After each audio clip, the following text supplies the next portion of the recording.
আসসালামু আলাইকুম। আশা করি সবাই ভালো আছেন। আজকে চলে আসছি গবেষণা ক্ষেতে, বেগুন ক্ষেত। বীজ রাখার জন্য বেগুনগুলো পাকানো হচ্ছে। ম্যাক্সিমাম বেগুনই পেকে গেছে।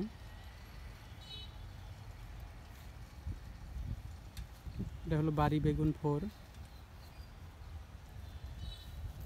প্রচুর বেগুন হয়েছে,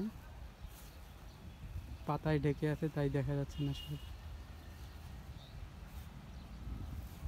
এটা হলো বাড়ি বেগুন 4।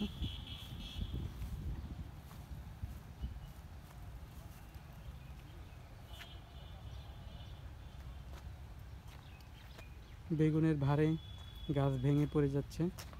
ওই পাশে প্রচুর বেগুন হয়েছে।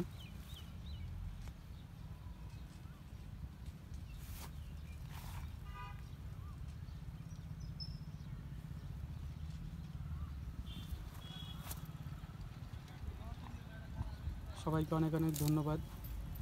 কৃষি রিলেটেড ভিডিও পেতে আমার চ্যানেলটি সাবস্ক্রাইব করে লাইক দিয়ে পাশে থাকবেন।